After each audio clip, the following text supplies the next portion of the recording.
আসসালামু আলাইকুম রহমতুল্লাহি বারাকাতু। আমি সাকিবুল হাসান, নবম শ্রেণীতে পড়ি। আমার প্রিয় প্রতিষ্ঠান হামদান মিশন। কেন যেন মনে হয় এই স্বপ্নের প্রতিষ্ঠানে আসতে না পারলে হাজারো ছেলেদের মতো আমিও হয়তো কোথায় হারিয়ে যেতাম।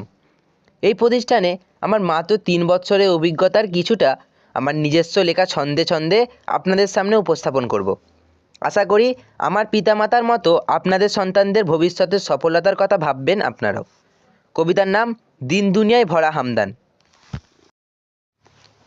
জন্মগত মানুষ হলেই মানুষ বলা যায় না, কাম চরিত্রে ঊর্ধ্বে ছাড়া সম্মান করা সয় না।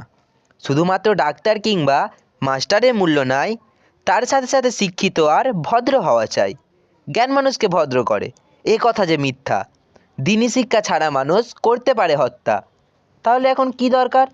একটা প্রতিষ্ঠান যেখানে থাকবে দিন দুনিয়ার একত্রিত জ্ঞান। জীবন থেকে যাবে দূরে কষ্টের সেই খরা, তৈরি হবে মানব সমাজ নবীর আদর্শ ভরা। দিন দুনিয়ার ভরা জ্ঞানের আছে একটা পীঠস্থান, সুন্দর ওই মিশনটির নাম যে হলো হামদান। ছোট্ট একটা মাঠ আছে সামনে মিশন বাড়ির, পুরো মিশনের চারিদিকটা ঘিরে রেখেছে প্রাচীর। মিশনের সব আনাচে কানাচে ক্যামেরা লাগানো আছে, টেবিল থাকে সকল ছাত্রের ছোট্ট বেডের কাছে। মাথার ওপর পাখা চলে, লাইট তার পাশে, একটা করে টিভি আছে পরপর সব ক্লাসে। পড়াশোনাতেও কম কিছু নয়, সমস্ত দিক ভালো।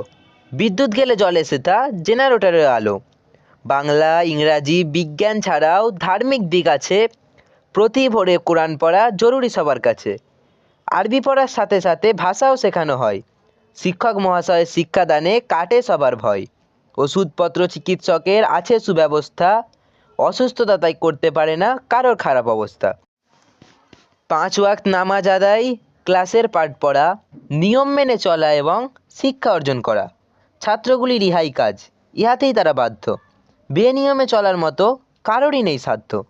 সাফল্য পাবে ইনশাআল্লাহ নবীন ও পুরাণ, কবুল করুক হামদানকে সেই আল্লাহ মহান।